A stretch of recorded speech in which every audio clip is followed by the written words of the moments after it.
ওই মুহাম্মাদের সঙ্গে নূরের নবী রাহমাতুল লিল আলামিনের সঙ্গে বেয়াদবি করার কারণে তার নামটা আমি তাওরাত কিতাব থেকে কাটার কারণে আজকে আমি গুলশান বয়ে গেছি। আমি তোর কাছে ক্ষমা চাই, আমাকে তুই মারিস না। আমি তোর কাছে ক্ষমা চাই রে আবু জেহেল, আমার গায়ার বাড়ি মারিস না, আমি সহ্য করতে পারি না।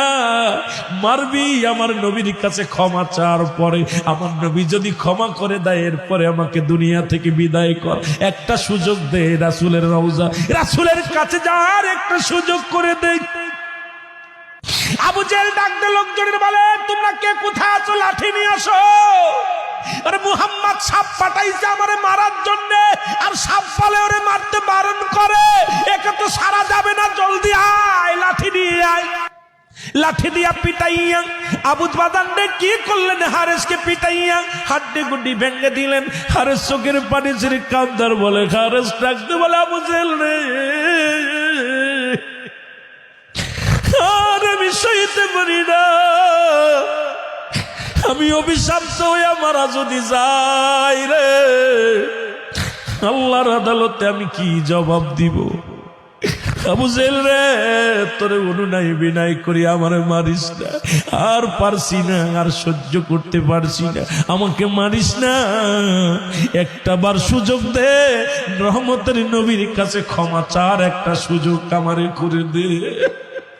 আরে একটা সুযোগ যদি আমি পাই রে, ওই নবীর কদমের মধ্যে ক্ষমা পার একটা সুযোগ আমারে করে দে।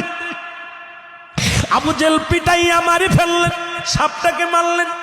মারা পার হারেস এ মুসলমান গুই সাপটারে পোড়াইয়া এবার কি করলেন, আগুনে তারে পোড়াইলেন। এত মারিয়া শুধু ক্ষান্ত হয় নাই, আগুন দিয়া পুড়াইয়া ছাই বানাইলেন। ছাই বানায় একটা পাতিলের মধ্যে ভরলেন।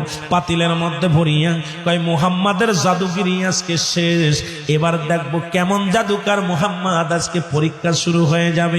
এবার সাপটারে পুড়াইয়া ছাই বানাইয়া নিয়ে একটা পাতিলের মধ্যে নিয়ে নবীজির দরবারে চলে গেলেন। ডাকতে বলে, এ মুহাম্মদ সাল্লাল্লাহু আলাইহি ওয়াসাল্লাম, ডাকতে বলে, এ মুহাম্মদ, আব্দুল্লাহর বেটা মুহাম্মদ, শোনো, আমার এই পাতিলের মধ্যে কি আছে যদি বলে দিতে পারো, আমি এক বাক্যে বলতেছি, আমি আবু জেহেল কালেমা পড়ে মুসলমান হয়ে যাব।